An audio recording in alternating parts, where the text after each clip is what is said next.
Good evening, and welcome to The Caring View, the only online weekly free social care chat show aimed at elevating, celebrating and educating social care. You may notice that it's just myself and Jenny here tonight. Adam is out enjoying some bonfire fireworks tonight for Guy Fawkes Night, and I won't lie, when I booked this show in, it didn't even dawn on me that the 5th of November, but here we are. Before we begin tonight, I just wanted to give a shout out to some of our sponsors. So we have got Prosperwell, the UK's leading digital marketing agency. We've got Care Business Associate Training, CBAT, for those who remember Paul Blaine was very prominent in the pandemic. That's Paul's company, but you can visit them at cbaassociatetraining.co.uk. We've got Attis Care by Attis Insurance Brokers, Log My Care, the care management platform, and we have also got Florence, directly connecting healthcare professionals and organisations with shifts and also their training suite. And before I do forget and I head on to tonight's show, don't forget to head over to our website, www.thecaringview.co.uk. So tonight we are talking around stress awareness and management techniques. I'm delighted to be joined today by Jenny Stanley. Good evening, Jenny. Good evening. It's lovely to be here. Thank you for having me. No, thank you very much for giving up your bonfire Guy Fawkes Night for us. So, for anybody who doesn't know you, Jenny, are you able just to do some quick introductions, the company you're from, and just a bit more about you? Yeah, absolutely. I'd love to. Thank you. So I'm Jenny Stanley. I am Director of Training and Education at Stop Training, which is a new organisation. We just began in the early part of 2024. But my background, I've worked in health and social care for 32 years now, which makes me feel really, really old when I say it, but there we go. The vast majority of my career, I've worked with people who have a learning disability and the autistic community. I've done all sorts of jobs really in my time, right from being a support worker through to kind of registered manager, area manager, regional work manager, autism lead. Kind of fell into training probably about 15 years ago, and it's my passion. And I stopped practicing probably 6 or 7 years ago and worked in training full time, and I deliver a wide range of things, but having had senior management responsibilities for a really long time, and now of course being part of the leadership at One Stop, stress is a really important area to think about because it impacts our workforce, it impacts our business, and it impacts us as individuals. So it's something that I've always been really passionate about. So thank you for inviting me here to explore it a bit further. No, thank you very much for joining. And I think one thing I love about trainers that have got care experience, even if it's frontline or whether it's as management, is that actually you can really adapt that to social care. Because I think there's a lot of people that come into social care that don't have that experience, and sometimes you sit on the training and you don't get as much as you should. And I'm really looking forward to tonight's conversation, because I think actually you just said there, you've got all those years of experience from those operational roles, and actually kind of actually what it's like day to day as a registered manager or a director of an organisation, and kind of some of those pressure points. Yes, absolutely.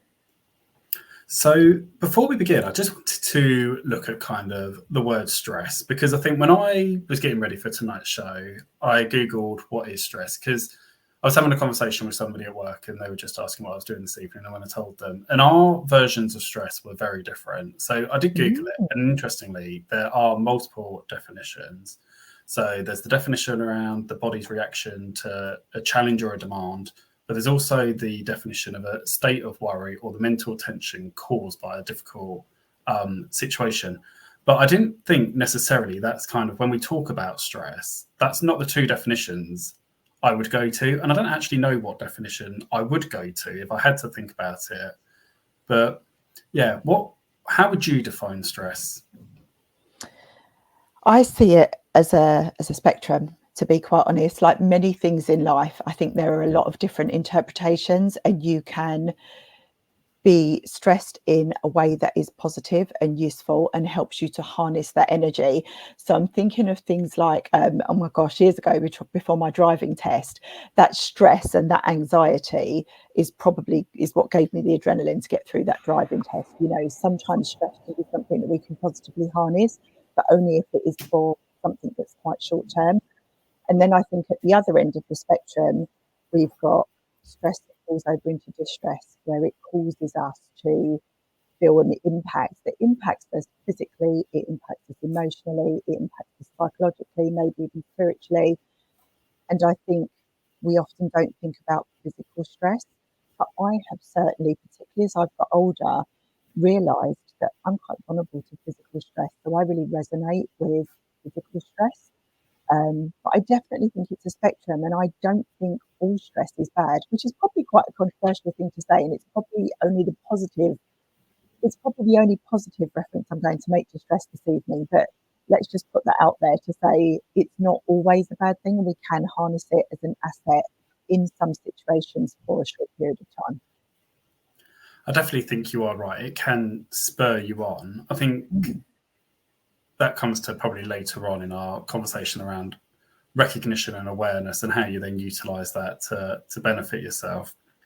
Before we kind of dive into that, I wanted to look at the current kind of state within social care. So obviously as a trainer, you're meeting numerous different individuals, numerous providers, numerous types of settings, so care home care, supported living.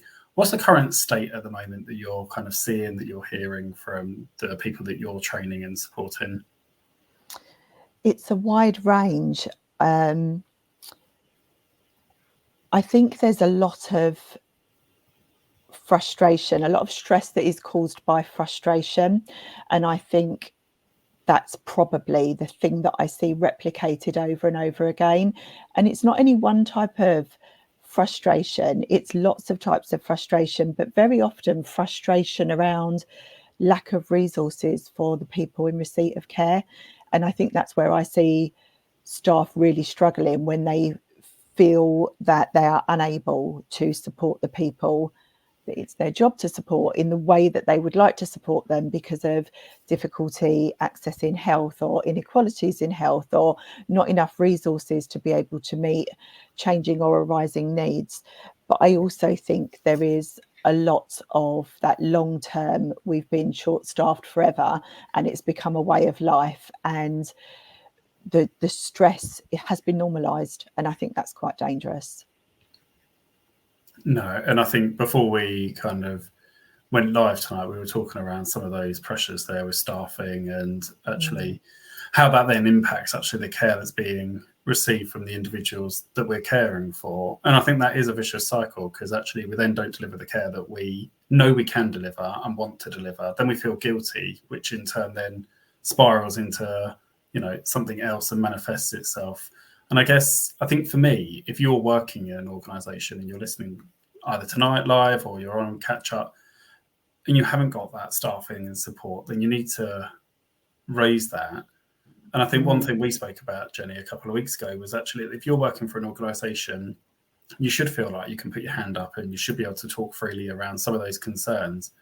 And actually, if your organization doesn't support you with that, then you need to make that decision about what you want to do long term. Because I know for me, actually, I wouldn't want to work for an organisation that isn't going to support. And you spoke there around, actually, there are some services that are struggling with recruitment and retention, and absolutely they are. But actually, what is the company doing about that to support you?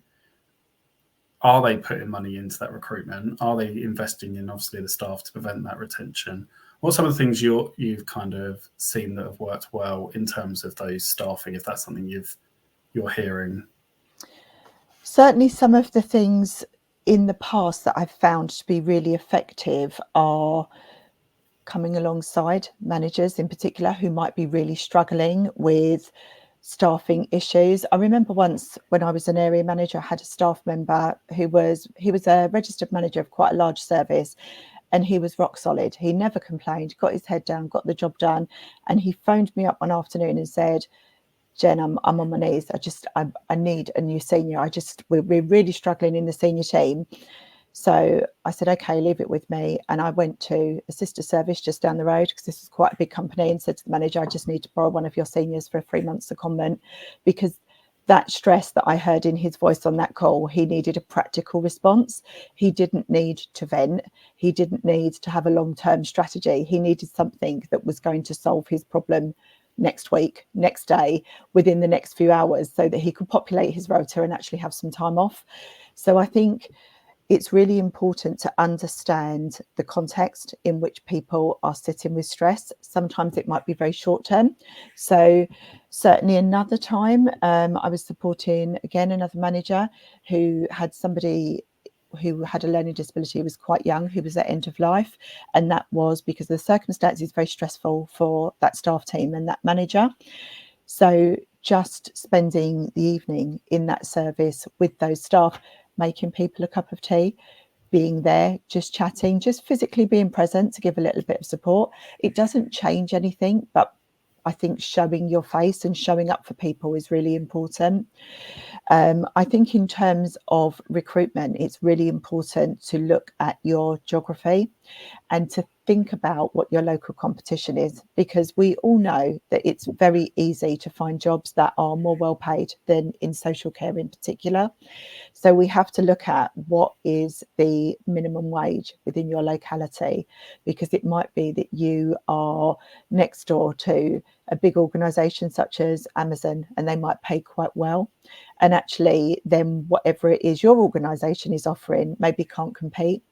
And I think you have to be very aware of issues like that can be a real block just because of something like geography or location. And some larger organisations, in my experience, I'm not saying all, often have quite a standardised approach to things like rates of pay for staff on a certain scale. And whilst I understand equity is important, I also understand that it's important that services are resourced in a way that enables them to do the job that they're paid to do. And if you can't recruit because you can't compete, actually, how do you resolve that? No, absolutely. And I think I've written some notes, and I think what you said there about showing up is absolutely key. I think there will be so many managers listening tonight that are stressed, have faced stress, but have picked up the phone maybe to their senior, maybe their director, or somebody within their senior team is probably likely to be above them, or an operations manager. And quite often those ops roles, regional roles, actually, they cover such a vast area. There's no chance they'd ever get there in that kind of speed that somebody needs. Or even just answering the phone. I can count, numerous times when I've needed something, picked up the phone in previous organised, there's not been any answer. And actually how that then leaves you feeling, because actually you don't have, the last thing you want to do is then go down to your team and vent about kind of your worries and pass on your stresses, because then it just creates that whole culture where the whole service is stressed and carrying everything. And I think you are right when you talk about pay. It's around actually reflecting on what you're doing as an organisation, because I know I've worked for organisations that pay minimum wage, but actually we really nurture the staff and we develop them. And actually, yeah, they might leave because of pay, but they do come back because they don't get that satisfaction of being held and heard anywhere else like they do in social care. And I don't think we shout about that enough as one of our, and it's probably hard to list it as a benefit, but I don't think we necessarily shout that actually we really do support you, whether that's work or whether that's personal life and managing that, because that's what we do, is ultimately we care, and we care for our staff and like the people that we're supporting. I absolutely agree. And I think one of the other things that really can help resolve some of the recruitment challenges is the wider package, in terms of, okay, the finances may be quite set and there might not be a lot that you can do about those, but we can be really creative in how we make our roles inviting. And that's all about leadership style, charisma, compassion, experience, being able to be flexible, to have that combination of management and leadership skills, to be able to really be creative in the way that we create roles for people that are coming in to work with the people who use our services. And actually, if we put co-production at the heart of that, and we really lift up the voices of people using services, then we should attract the right sort of people who want to work in services where the people in receipt of care are leading the service and are just supported by the management and the team within that service. That would draw me. If I was looking to come back into care, that would be a far bigger draw than what was in my paycheck. Absolutely. We have got a couple of comments that I'm going to go to in a minute. If there is anybody that's got any questions or any thoughts about what we're discussing tonight, please do drop them in the comments. We've spoken there around how we do it well for our staff, but I'm conscious, and I've also been there as a manager, and I advocate for this all the time, that we've got a whole pool of managers that are doing amazing work for the people that they're supporting, but above them, they don't have that. What is there that managers can do either for themselves? Obviously, if they've already asked and they're not getting that support, and I would advocate that actually there is a whole ton of jobs out there. And actually, if you're a registered manager right now, actually there are companies dying out for registered managers because they're in lack of demand. So there are companies out there that will support you. But there will be managers that are tied to their team, tied to the people they support, but don't feel like they've got the support, will be going home stressed every day. What is there that they can do? Any tips, any techniques that you know of? I think, and this always resonates with me, and you might think that this is a bit of a strange one. Have you heard this theory about juggling balls and you decide what are the rubber balls and the glass balls? Do you know this one? No. I love this theory. Hearing it. So yeah, it talks about, when you've got lots of balls that you've got juggling in the air, and we're not talking about, 3 balls of work, family, and whatever else you've got going on. We're talking about many different things, and you're frantically trying to keep everything going. And that instead of just kind of manically trying to keep all of these balls in the air, that we just reflect on each individual ball and say, what would happen if I drop this ball? Is it a glass ball and it will smash and that will be completely gone from my life, whatever it is? And that might be, I don't know, my marriage, for example. So I need to keep that one in the air because I have to keep working at that. But actually, if I'm then thinking about the fact that, I don't know, I may be working 6 days a week, I may be doing a couple of sleep-in shifts because there's challenges there and I'm not getting us home as often. And maybe I'm undertaking other things above and beyond my role at work. Are some of those elements rubber balls where if I drop them, it won't hurt my career? It will bounce back. And it might be that it won't bounce back there and then because I haven't got enough capacity to pick it up. But actually, what do I want to let go of completely? Because those balls I can just drop and they can roll away. And that might be something like, I used to be a school governor. I was really passionate about it, but actually there was a time in my life when my children were younger, it was just too much. And I had to acknowledge that it was one thing too many at that time. And I put it away, always with the intention to go back and pick it up. And did I? No, I didn't, but I could if I chose to. But I think sometimes we have to really look at how much of our life is being taken up by our job. And actually, are we staying in that job because of fear? As you say, there's a ripe market out there for good managers. And how many of the balls that we are keeping in the air, treating like glass, are actually rubber? And if we left that job or we allowed some of those balls to drop, would we get an opportunity to bounce back elsewhere? And that may not be a popular concept, but I think it helps us prioritize just by saying, what would be the impact if I drop this ball? Would it be short term? Would it be long term? Would it be devastating and break? Or is there some resilience there, even if it's later on?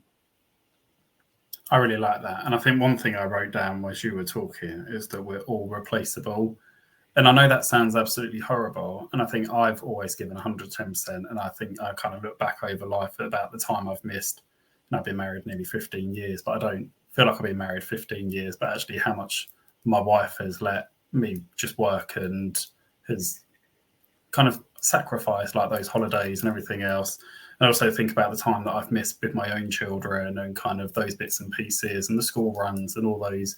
And I think the pandemic, and we've got a question around the pandemic that I'm going to bring in a minute, but I think the pandemic really highlighted for me that actually we are a number, and actually, we drop down dead tomorrow because of poor health that we've neglected, or our relationship breaks down and you leave because actually you need to move away, or whatever the reason is.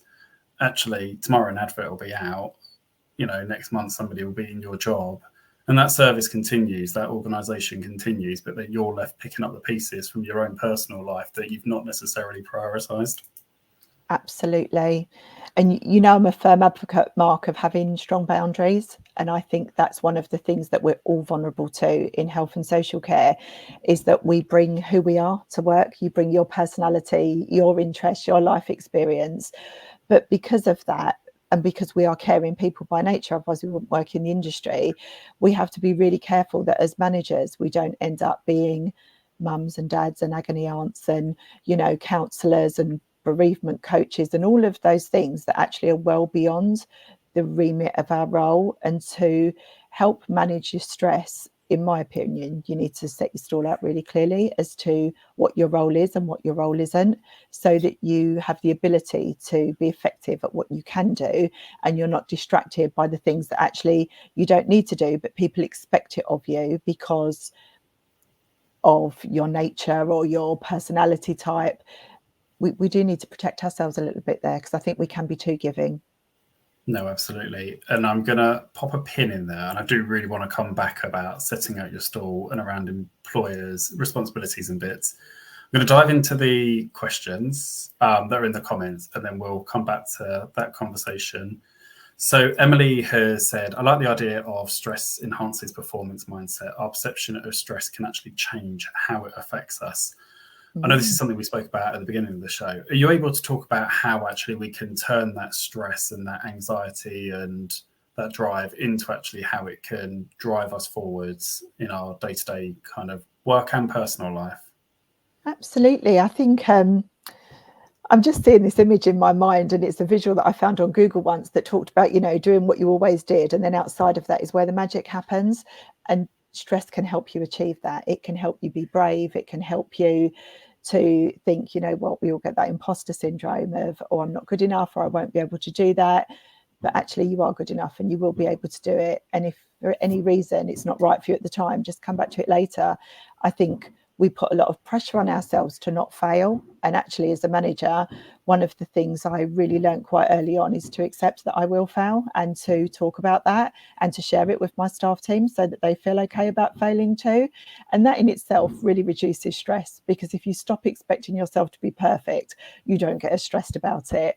But actually, in terms of when you feel really anxious about doing something for the first time, when you're feeling really, oh gosh, am I cut out for this? Can I do it? Even if it's something like, I don't know, recruiting for the first time, and you're more nervous than the person that you're interviewing because you've never done that before. Afterwards, you think that was amazing. And look, I've really been able to select this incredible member of staff who's really added an element to my team. And that then makes you realise not only that you can do, but it drives you on, and it makes you think, well, what else can I do? And I think that is tied in quite closely with job satisfaction. If we live our safe little lives doing our little management roles, and we're never brave and we're never bold and we're never stressed, what are we really achieving? The people in our services have the right to expect us to be brave on their behalf. And that does mean harnessing stress positively, but not without the right support. No, absolutely. And I think for me, actually, when you accept that you're stressed, and I think you've kind of, everything feels like you don't know where to start. I think for me, sometimes actually, that's when actually the juices flow. I think you end up sitting, or I definitely end up sitting there thinking, right, everything just seems to be on top of me, and I need to make and I just end up making a to-do list or 101 different post-it notes, because I have great satisfaction in screwing them up when they're done and throwing them away. But yeah, just creating a list. And then I think that helps you work out actually, where is something going wrong? What support and resources and tools do you need? And it goes back to then what we were talking about earlier. Actually, do I need to go to my manager and say, actually, this is all too much and I need X, Y, Z from you or from the company?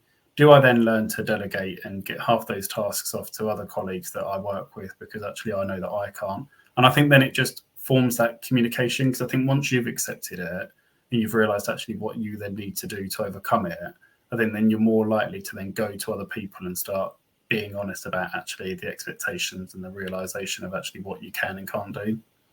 Absolutely. And the other thing that I think is really helpful, I think you're very organized if you're able to go straight into a list. For me, I need to do something to get me to the point where I can sit and write a list. I need to get rid of a bit of the stress first. So the thing I've always done is I've always cleaned my office. If I don't know where to start off by making a clean space, tidy mind. And then I'm starting to think about processing things whilst I'm dusting and mopping the floor and all of those things. But I just find that I almost need a transition activity to get me into the point where I feel calm enough to write the list. And I recognise that in myself now. So I know that if when I was feeling overwhelmed, I tried to sit and do the list straight away, I'd probably cry. But actually, if I could do something simple that isn't stressful to just kind of get me in that starting to think about it without really focusing on it because I'm busy cleaning, it just helps me kind of align my thoughts. And by the time I sit down, actually mentally, the list's already half done. No, absolutely. And I think there's something in what you were just saying there around that. And I think actually taking 5, 10, 20 minutes, whatever you need outside of work as a break.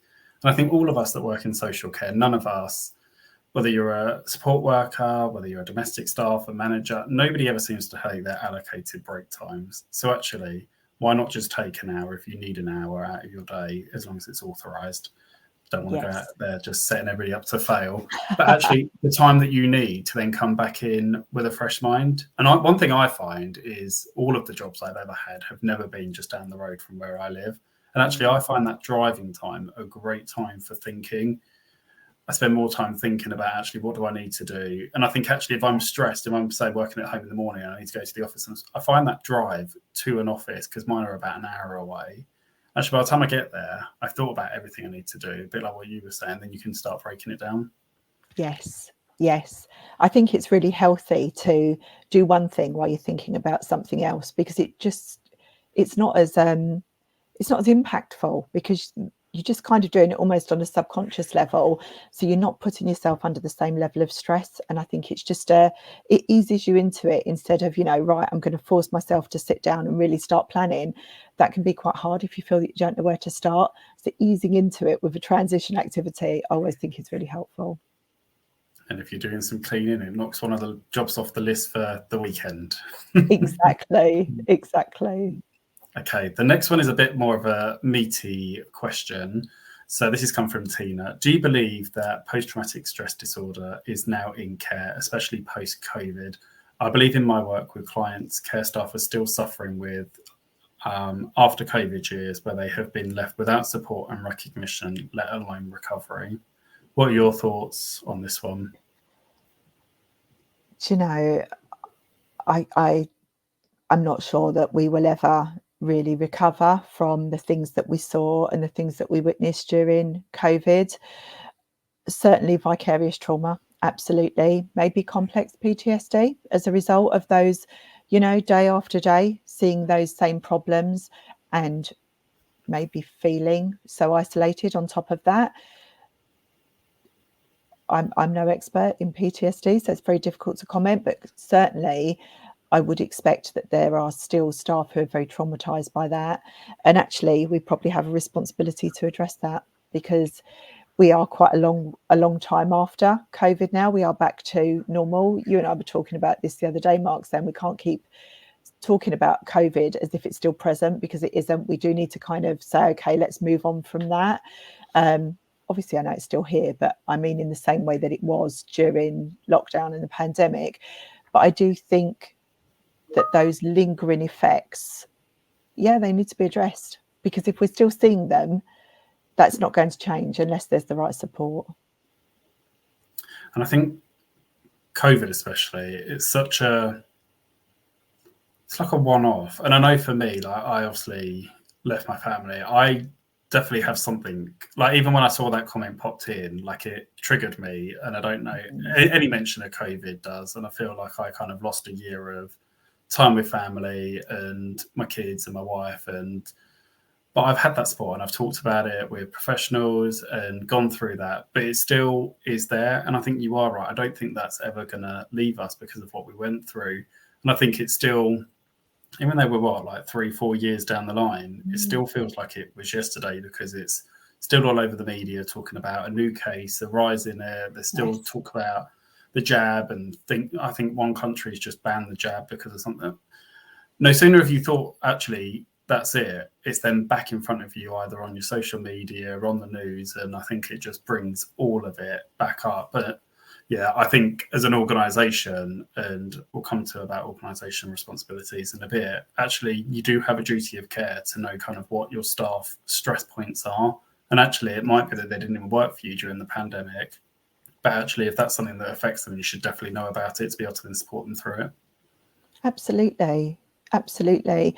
On the plus side, I think staff that worked through the pandemic will have resilience and skills like no other staff will ever have. So I do think, and I'm not saying there's a plus side, but really what else can life throw at you once you've worked through the front line in the pandemic? It really is an amazing skill set, and people like me that didn't work frontline during the pandemic will never have those skills.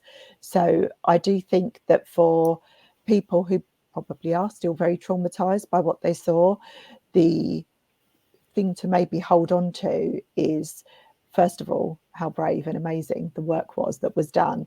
But secondly, the skills that were developed in terms of being dynamic and being responsive and being compassionate and being bold and just that pure grit of sticking on.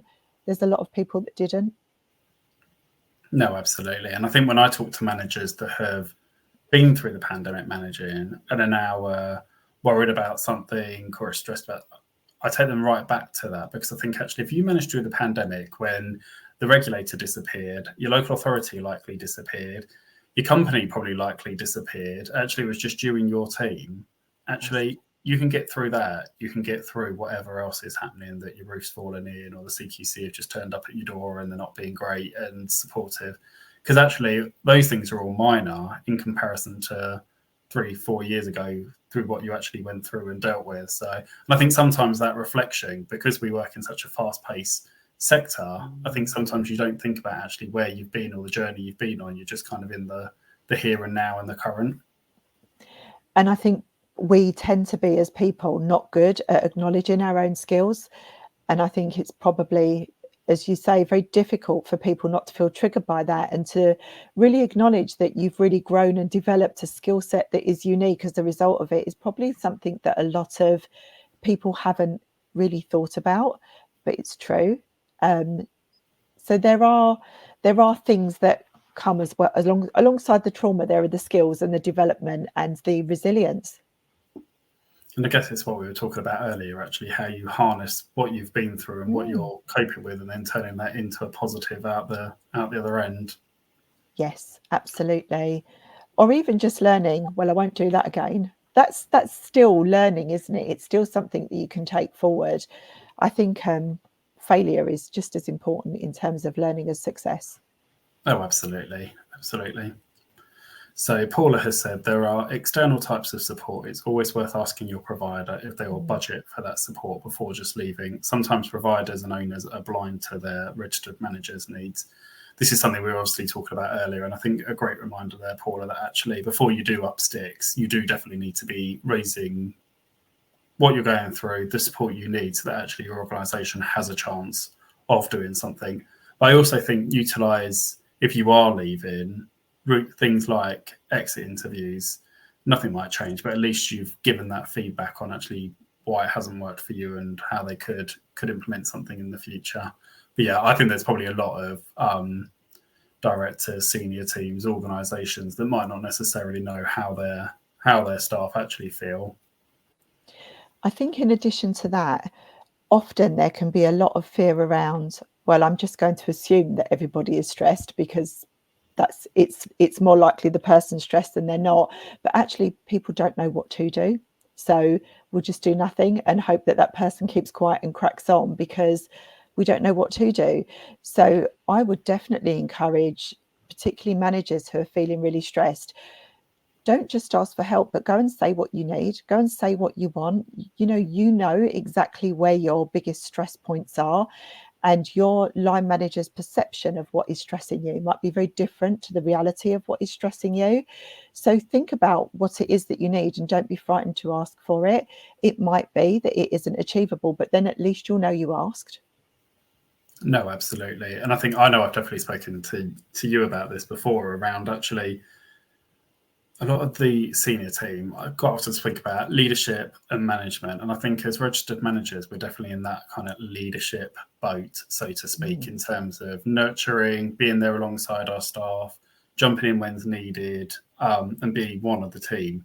I think sometimes, a lot of the time, actually, the registered manager, the next person above them is the director or the owner. And actually, they're in a very different mind space in terms of the business than they are. And actually, they're more in a management role in terms of this is the business plan, this is how we're going to get there, and then they almost become a bit more dictative in their kind of stance and leadership style.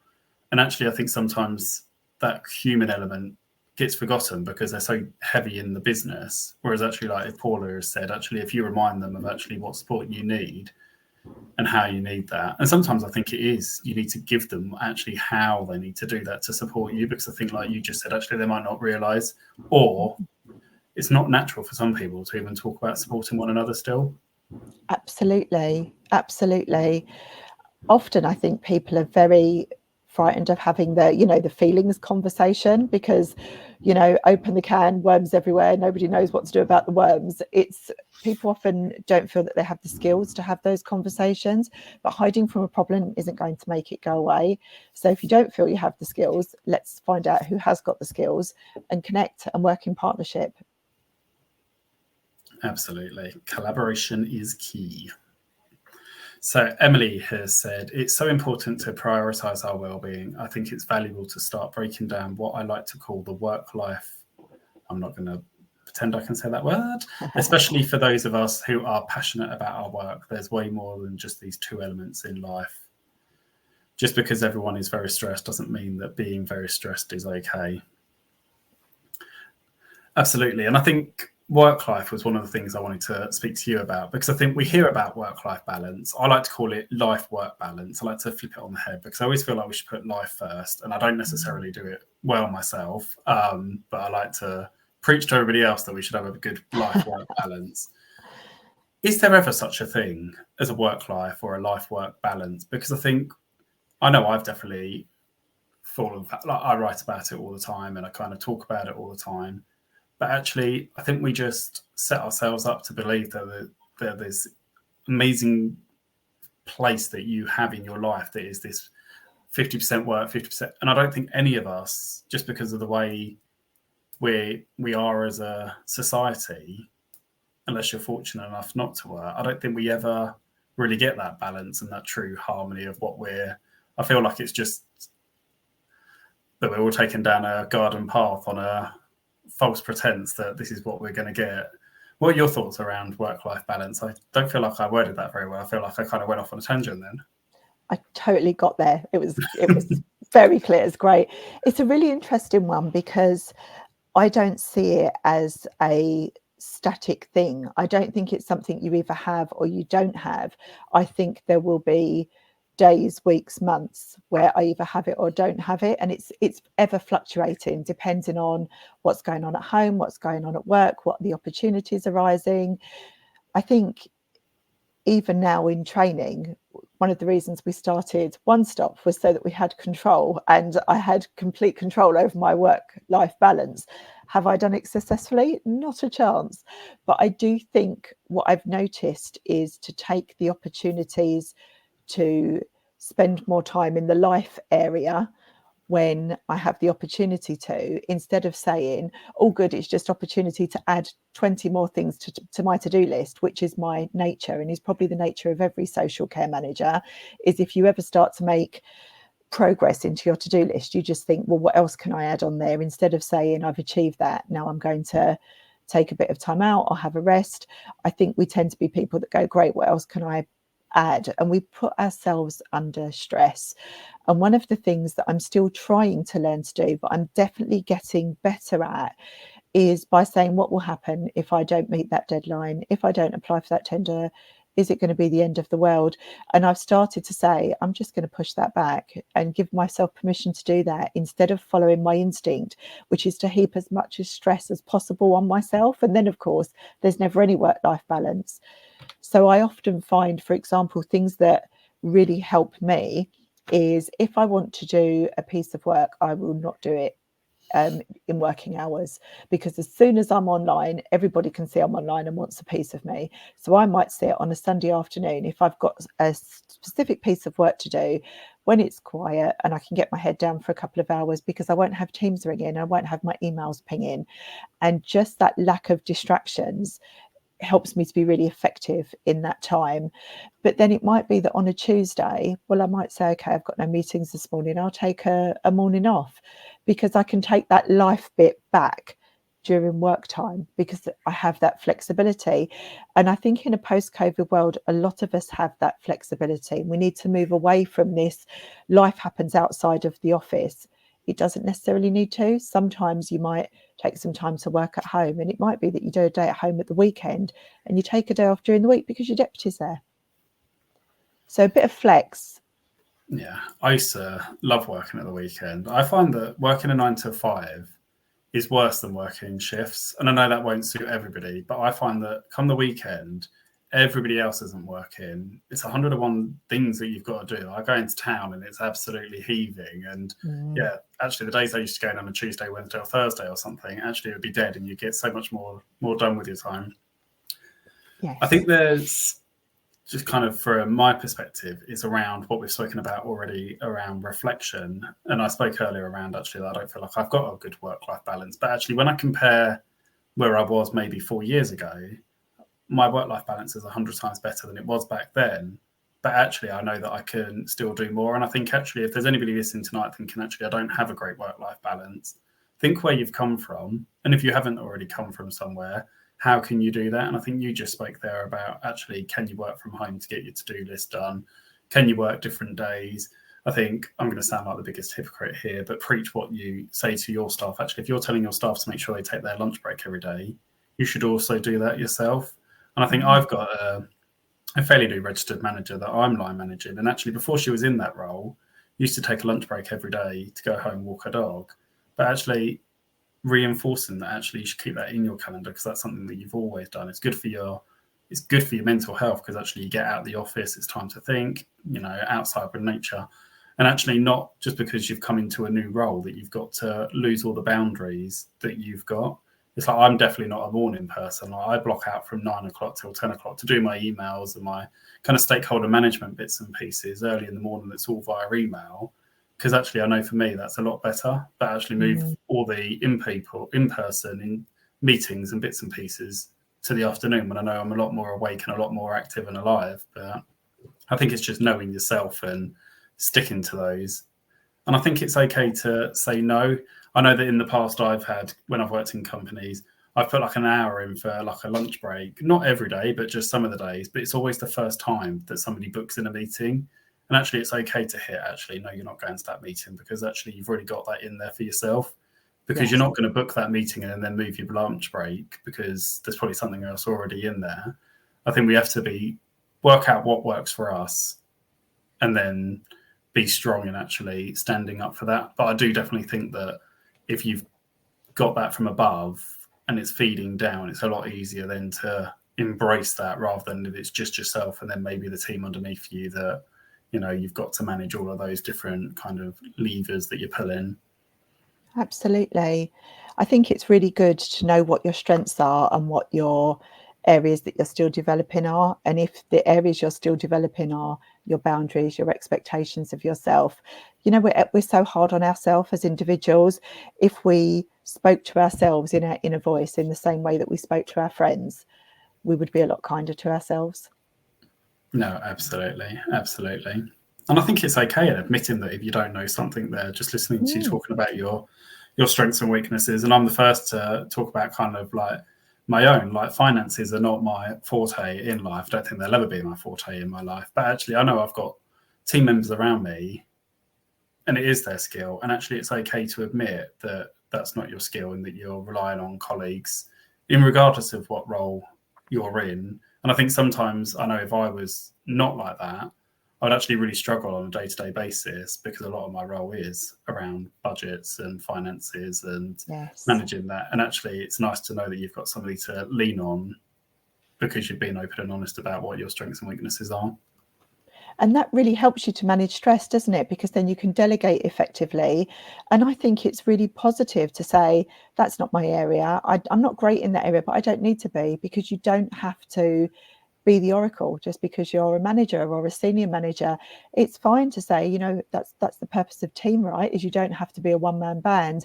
And I think one of the dangers, and I definitely did this when I was a registered manager on more than one occasion, I made myself the person who was responsible for everything, and my delegation was very small. And that often came from, inheriting staff teams that weren't very well trained or very resilient. And you start off with, okay, I need to lead by example in everything.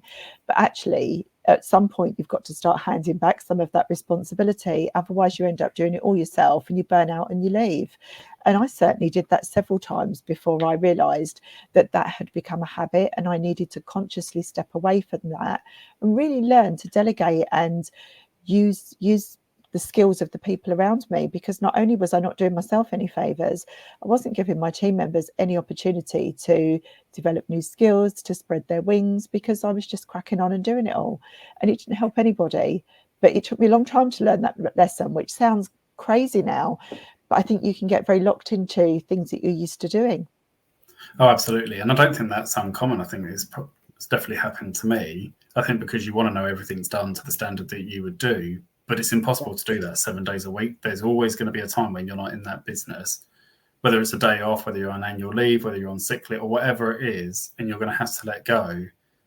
And I think we now have the beauty of technology that can actually support us in those roles. So actually let people do those audits, because you can check that remotely, or it can flag any actions to you, and then you can monitor what's happening with those actions. I think actually technology scares a lot of people, but I actually think if we embrace it in social care, actually it could do a world of good to so many people. Yes, absolutely. I think technology is hugely helpful. I think the potential downside is that you can almost be available 24/7 via your Teams and your emails. And I think we all remember during COVID, when working from home, we had to start saying, okay, at what point am I going to shut the laptop instead of being available 24/7? And I think maybe that tech culture of constantly being open, that's something I've had to consciously try to be less available and take time away. Absolutely. And I know if Adam was here tonight, he would share I just plug in my laptop and then I'm working, and I'm not advocating anybody does that. But Adam will, if he is going to turn on his laptop, he won't plug it in. He'll turn it on and he'll work until the laptop dies. And then when the laptop dies, that's it, actually, time's up. I mean, the problem I have is I did that. My laptop would probably last for about 5 minutes, and so I'd get nothing done. By the time I'd logged in, it'd be logging itself out. But no, I really like that. And actually what I say to my team now, off the back of Adam telling me that, is if you want to turn your laptop on, do this. Don't plug in knowing that actually the laptops don't last very long. So actually you might get half hour of work done, but actually that's it. You've drawn the line. And that's one of those boundaries and commitments that you make to yourself, that you won't plug it in. Absolutely. Just the simple thing of putting my work emails on mute on my phone changed my life, which just seems ridiculous. But I just felt that when I was out with the family, I didn't have work constantly tapping me on the shoulder going, oh, Jen, can you look at this? Just making sure that I didn't look at them until it suited me to look at them. And that probably would be in the evening after dinner was done and all the rest of the things. But I don't mind giving an hour or two then, because I can do it. I manage the work instead of the work managing me. And that's the difference, isn't it? Little things like that I find really helpful. Absolutely. It's a bit like, I try not to use WhatsApp at work just because I think it invades your personal life. And I think there's so many tools out there like Slack, and Slack's the main one that we use, or Blink, that actually can replace those, so you still have that work-life balance. Yes. And that's really good that you're sensitive to that, Mark. And I'm sure your managers are really grateful, because of course we all use WhatsApp in our private life, and you don't want to keep seeing, even if you mute it, you can see the messages, can't you? Well, I just found that I went from, and not so much in the company I'm in now, but definitely the company that I came from, I found that actually I was checking my phone for WhatsApp a lot less. So then I was missing family or friends' messages just because I didn't want to pick it up, because I knew actually I had so many notifications from work and colleagues and bits and pieces that you just end up switching off of it. And I think if we're talking about kind of that work-life, balance, actually, it's essential that we do. And I think with Labour, they're talking about not contacting people outside of work. Actually, yes. I don't know how WhatsApp groups will play into that, because technically, if that's on a personal device, you're contacting them outside of work. So that's going to be very interesting to kind of see. But that's a conversation for another day. Indeed, but it is an important conversation. It really is. In terms of, we spoke earlier, and I said I wanted to come back to it, the organisational role in supporting staff. Does the organisation, are they responsible? Should we have a policy around wellbeing? Should we have a policy around stress management? Where does the responsibility of the individual lie? And where does it kind of, that grey area into the employees' and the organisation's responsibility start? Well, personally, again, just my opinion, so may not be the opinion of others. I believe that all good leadership starts at the top. And if you have an organisation who prioritises and recognises well-being, who invests in staff, who actively celebrates growth and achievement, no matter how big or how small, I think that naturally then filters down to service level. I think organisations do have a responsibility. And I remember quite a long time ago now, when there almost became, the business case for stress management, because it would drive down your sickness figures, for example. And then all of a sudden it became a really good thing to kind of proactively have mindfulness training and all of these things. But it needs to be supported by policies, procedures, structures and frameworks that actually enable that to be lived out in the day-to-day hustle and bustle of health and social care, as opposed to a set of values that are written on the wall but aren't able to be implemented because of the lack of resources or because of the huge expectations. I think the individual does have some responsibility. I don't think it's fair or right to say that it's all on the organisation. I like to look at everything in terms of organisational level, service level and frontline individual level. And I think that's very helpful to mapping that to policies, procedures, systems and structures. I've done quite a lot of sort of firefighting roles in my career, where I've gone into services where things are in chaos and falling apart. And two of the things that have been missing every time are team meetings and supervisions. And actually, they are such good tools if used properly. And you can really take the temperature of your staff team by how the culture is at the team meeting, by just investing a little bit of time in each supervision to not work with your staff member, but just to be a person with another person, just for 10 minutes before you start the supervision. And you might then say, okay, should we formalise some of this discussion? But just that, how are you? You look exhausted, or actually you've just had a weekend off and you look much better for it.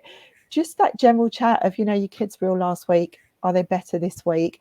Showing a bit of interest, knowing your staff, knowing who their families are, knowing what's important to them, making sure that people have the opportunity to do things they enjoy at work.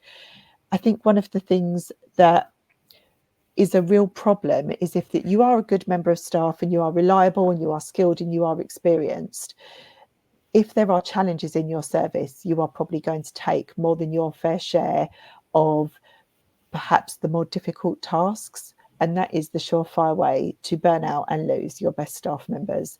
So whilst you're busy trying to recruit and trying to deal with the staff that are maybe not as proactive as we would like, spend just as much time looking after, recognising, supporting, valuing, growing, and giving the staff that really are the day-to-day running of your service, really investing in them, just by making sure they have opportunities to do some of the nice things and not all of the difficult things all the time, because I think they are habits we can get into that really impact on staff well-being. And we need to be mindful of that as managers, as seniors, but as directors and as business owners, we do have a responsibility, and stress does cause physical and mental health problems. And we need to be accountable for the damage that happens to people when they're exposed to long-term chronic stress. Thank you very much. And I've, off the back of that, listening there, I've a few things. One was around that you talked about supervisions, and it reminded me that we had a really great conversation number of weeks ago around how to revolutionise your supervision, because I do think they've generally become a tick box exercise, but well-being did come up in that conversation around that. So I'm going to share the links to that.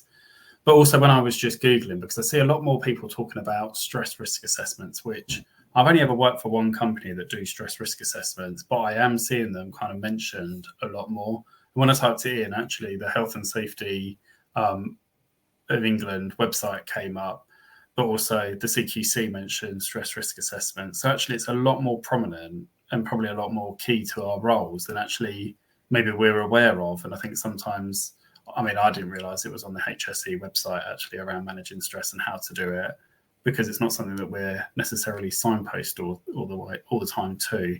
But it's definitely seeing a lot more people talking about doing them, which is good. Definitely, because it gives that accountability, doesn't it? If you do a risk assessment with your staff member about their stress, you then have to put mitigators into place and you have to act on those.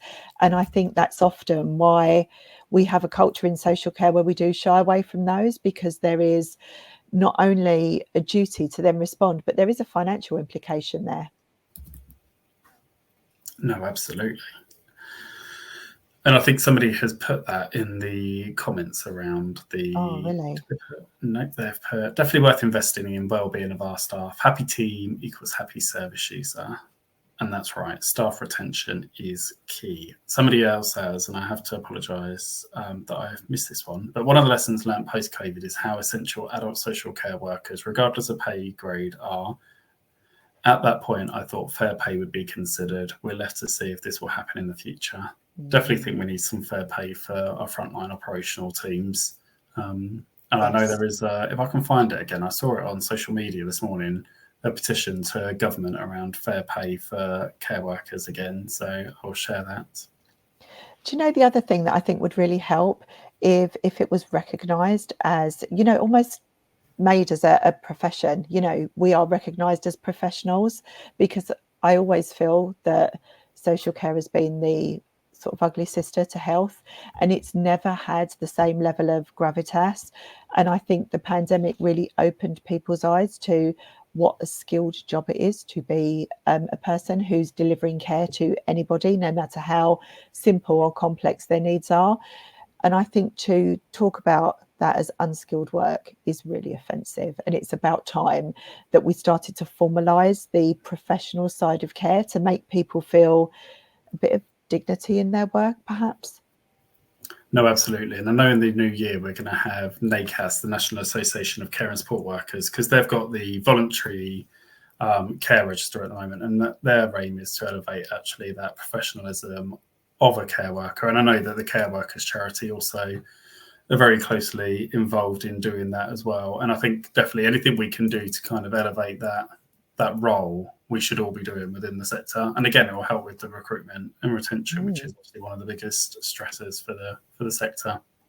Absolutely. Very conscious of time.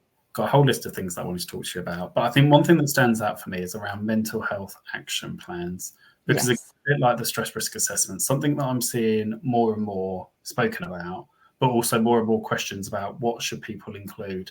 Have you got any experience in mental health action plans, and kind of any advice for anybody going down that route?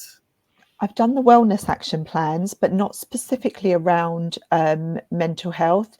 I think I would be very cautious about stepping beyond my knowledge if I were asked to complete one of those. And I think it would be a really good time to say, let me collaborate with somebody that was more senior to me or somebody that was more experienced. I do think I would need to be trained to do that. If my line manager said to me, oh, Jenny, we're just rolling this out, can you knock one up? I think I would be very reluctant to do that without making sure that I've got the skills and the knowledge to do it safely, because we're not all mental health professionals and we need to make sure that what we're doing is correct. So I think probably my first thing to say would be to make sure that people are trained, confident and competent in undertaking those. No, thank you very much. And a bit like you, I don't have much experience of completing them.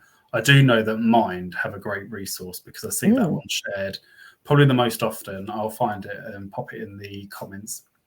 The other one is the NHS also have a really good website that I came across called Better Health, Every Mind Matters.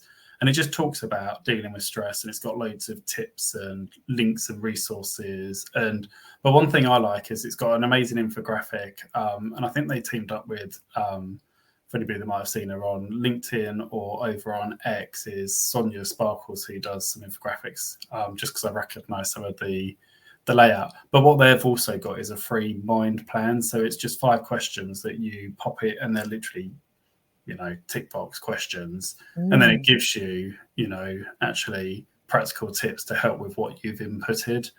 So I'll share that as well. Just because I clicked through it earlier, and I thought actually it was a really good resource that's free to access. So it doesn't cost the earth. I think that's the key, isn't it? There might not be the funds in your organisation to do loads, but actually there are some free initiatives that could change actually for us, support somebody within our team. Somebody's put about having a mental health first aider. Absolutely. And I think this is something that social care has definitely invested a lot more time and money into. And I know definitely my organisation has a number of mental health first aiders. Absolutely. And just having people available, it gives you another resource, doesn't it? It's great. No, absolutely. And Emily has just put, what sort of things are included in a wellness action plan? Emily, I'll dig out the link in a minute and I'll pop it in the comments to the Mind one, just because it talks you through it and it's set out nicely from what I've seen. Well, I think we'll go on, Jenny. I was just going to say, I think that there's scope within it that you can keep it fairly simple or you can elaborate on it. I think it's quite a flexible document. Yeah, no, I was going to say it's not an onerous thing. I think sometimes with some of these things, they just become so onerous that you don't want to do it. And I think I've just found it's like 3 pages long, but it's not 3 long pages. There's like 2 or 3 boxes per page. But I'll share that into the comments. We've hit the hour mark. That went so fast. I always fast. like to finish. It does go. I told you it'd go fast. I always like to leave on one tip that people could go away and implement. If you could give them one word of wisdom, what would be one thing that you would advise people today that they could just go out and do tomorrow? Well, I'm just having a little look because I've got lots of things on my list. I'm just trying to, the thing that I would probably say is just invest in your staff. They're your biggest assets or your biggest liability, and they deserve to be supported with whatever you have to give them in terms of your time, your resources, your talent, your experience, your physical support, your, making work fun again. There needs to be a lot of humour in health and social care because it's a difficult industry to work in. So don't forget why you came in, and don't forget to have fun, because as somebody put in the chat, happy staff means happy people receiving support. And that's really what it's all about. Sorry, that probably wasn't as dynamic as you'd have liked it to be. And I think for me, my closing words of wisdom would be that actually we're all doing a fantastic job. And I think sometimes, I know I said it earlier, we live in this fast-paced world, definitely in social care. And I think sometimes we forget the impact that we're making either to the teams that we're supporting right now or to the people that we're supporting. And I think sometimes we get hung up if actually we don't feel like we're being heard and we don't feel like we're being supported. But actually reverse that and look at actually the impact that you're making on other people, because actually that will give you some satisfaction. But I definitely think one thing you can go away tomorrow and do is actually make a list of the things that you need support with, and then go to your manager, whoever that is within the organisation, and be honest around actually what are your stress points, what support do you need, what tools do you need, what resources do you need. And at least then you've put it in writing, you've spoken to them, and there's not much more you can do. And then actually off the back of that, you can see the support they're either going to give you or not going to give you. And then you can make that decision from there about what your next step is going to be. That's really good advice. And let's just not say, well, this is just where it is. It'll be the same in all organisations, because it won't. That's not necessarily true. We don't have to sit with very high levels of stress for months and months on end, because it's dangerous. No, absolutely. So, Jenny, thank you very much for giving up your evening tonight. Thank you for having me. I've really enjoyed tonight's conversation, and I've made loads of notes, and I think it's been great to talk to you. And I hope that people listening tonight or people on catch up actually it's just food for thought. And I think there's definitely things that I've written down that actually I've let slip in terms of my own work-life balance, and things that we've spoken about that I think actually tomorrow I'm going to go back and make sure that I do some of these things. So yeah, no, thank you very much for joining. Thank you so much. Really appreciate your time. Before I close out, just want to give a shout out to our sponsors again. So we have got Prosperwell, the digital marketing agency, Care Business Associate Training, Attis Care by Attis Insurance, Log My Care, and Florence. I want to just say thank you very much for all of you that have joined us this evening, given up your fireworks evening, 5th of November, to come and listen to us talk about stress awareness and stress management techniques. And Jenny, once again, thank you very much for joining us. Thank you.